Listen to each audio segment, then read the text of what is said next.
अस्सलाम वालेकुम guys, welcome to my YouTube channel Nooran calligraphy. आज हम लोग सबक नंबर 8 उर्दू ज़ुबान की इब्तिदा इस चैप्टर को अच्छे से समझेंगे कि इस चैप्टर में क्या बताया गया है। जैसे कि नाम से इसमें समझ में आ रहा है कि उर्दू ज़ुबान मतलब जो हमारी उर्दू ज़ुबान है, उर्दू लैंग्वेज, उसके बारे में इसमें बताया गया है कि वो उर्दू ज़ुबान कैसे वजूद में आई, कैसे बनी और कब की है। तो ये सब हम आज इस चैप्टर में समझेंगे। उम्मीद करते हैं आपको इससे पहले वाला चैप्टर अच्छे से समझ में आया होगा, और अगर कुछ भी डाउट है तो आप मुझे कमेंट बॉक्स में मैसेज करके पूछ सकते हैं। और अगर आपने मेरे चैनल अभी तक सब्सक्राइब नहीं किया है तो please guys subscribe my channel. तो अब हम इसको समझ लेते हैं। ये जो उर्दू ज़ुबान है, उर्दू खालिस हिंदुस्तानी ज़ुबान है। इसकी परवरिश हिंदुस्तान में हुई और यहीं फली फूली। इसकी नशोनुमा में हिंदी, पंजाबी, दक्कनी, खड़ी बोली और सिंधी वगैरह का गहरा असर है। और हकीकत ये है कि उर्दू ज़ुबान में इतनी जाज़िबियत है कि इसने न सिर्फ हिंदुस्तानी बल्कि बैरूनी ज़ुबानों के अल्फाज को भी अपने अंदर जज़्ब कर लिया है। और उर्दू ज़ुबान में जो मिठास है वो किसी दूसरी ज़ुबान में नहीं। उर्दू ज़ुबान के ताल्लुक से ये ख़याल पैदा होता है कि इस ज़ुबान के बनने, संवरने और वसी पैमाने पर फैलने में कितना अरसा लगा होगा।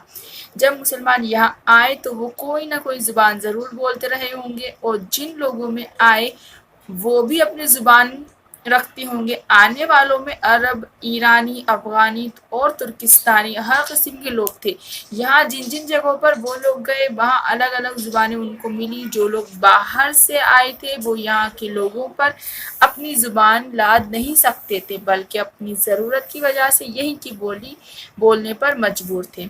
इस तरह वो ज़्यादा से ज़्यादा ये कर सकते थे कि यहाँ की बोलियों में अपने कुछ अल्फाज मिला दें। पहले अरब सिंध में आए। ये 8वीं सदी ईस्वी की बात है। वहाँ जो नई सिंधी ज़ुबान बन रही थी उस पर उनका कुछ असर पड़ा। फिर 10वीं और 11वीं सदी में हिंद मुसलमान दर्रा खैबर के रास्ते से सारे पंजाब में फैल गए। करीब 2 साल तक उनमें और वहाँ के बसने वालों में मेल-जोल बढ़ता रहा। ये बताना मुश्किल है कि वहाँ की ज़ुबान पर एक दूसरे के मेल-जोल से क्या असर पड़ा। बात यह है कि जिस तरह पंजाबी ज़ुबान बन रही थी, उसी तरह दिल्ली और दिल्ली के पास की बोलियों में मिलकर उर्दू भी बन रही थी। जब दिल्ली में ही दारुल सल्तनत बन गया तो हर बोली बोलने वाले वहाँ आने लगे। अरबो ज्वार की सब बोलियां एक दूसरे से मिलती थीं।